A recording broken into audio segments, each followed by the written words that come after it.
Итак, всем привет, дорогие друзья! Сегодня вы узнаете в этом видео нечто невероятное. Я думаю, кто в курсе уже знают и наслышан, что совсем скоро заканчивается этап особого рынка, когда биткоин в скором времени приобретет коррекцию и будет, естественно, падать в цене. И все инвестора, люди, которые владеющие огромнейшей долей биткоина, будут продавать его. И тем самым многие инвесторы перейдут в альткоин, в этот рынок. И тогда, дорогие друзья, осталось уже совсем немного, произойдет памп очень многих криптовалют. По неким моим ожиданиям, VeChain, XRP, Tron и Cardano будут иметь повышение в 200-300%. Вы думаете, что это просто детский сад? Я вам скажу, что однако это не так.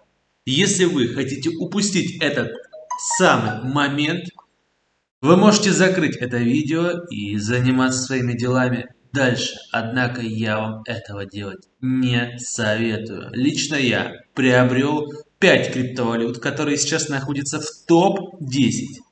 И уверен на 110%, что в скором времени будет огромнейшее повышение стоимости.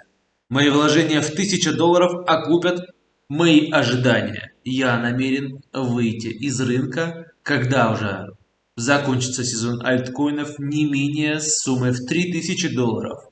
И будет самое великое спущение, когда криптовалюты будут продаваться, падать в цене. И этот срок может занять больше года.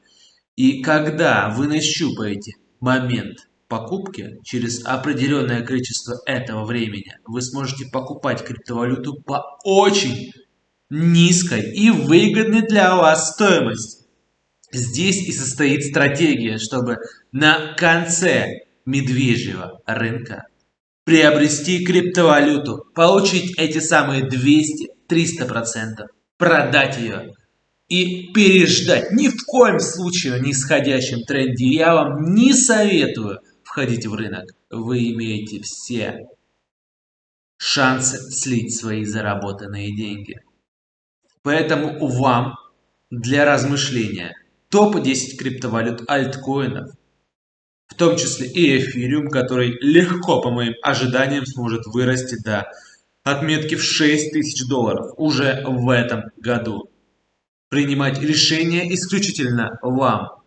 Ну а теперь Inflation, James пока. said it До many скорых years встреч, ago that друзья. it's an invisible tax that only one man in a million really understands, and it's a tax on people that have had faith in their currency that the government's issued.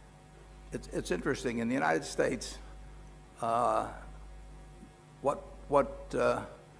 value of the dollar since I was born has declined by 94% to 6 cents.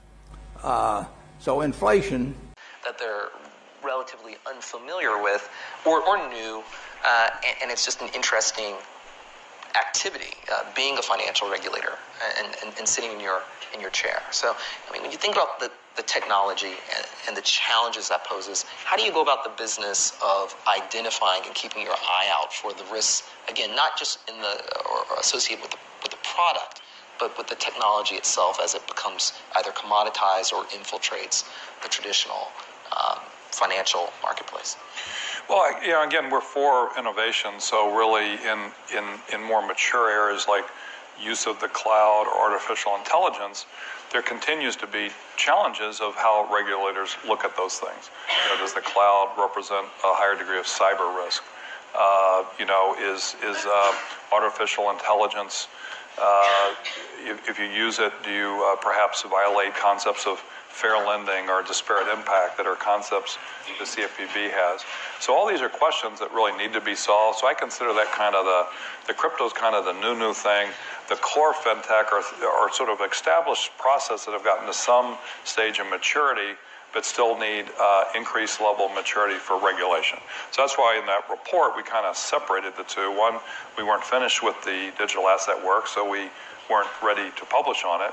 And two, those reports were Treasury recommendations. They weren't interagency, so we did sort of make an effort of triangulating with other regulators, but they were really our thoughts. We had the pen. So that's, so really the excluding digital assets from that report is just a matter of, if that report was a year from now, it would have been integrated.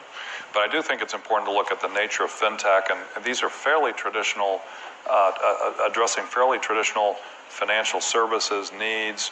It's sort of, in some ways, a disruptive marketing technique. It can be a disruptive credit analysis technique. Speed to market innovation can be quicker, but it's largely sort of overlapping with what we would all consider traditional financial services. Crypto, digital, blockchain technology is like a whole nother step. So I guess the first thing is to get the first phase right, and I think we put out a framework that we're moving forward on.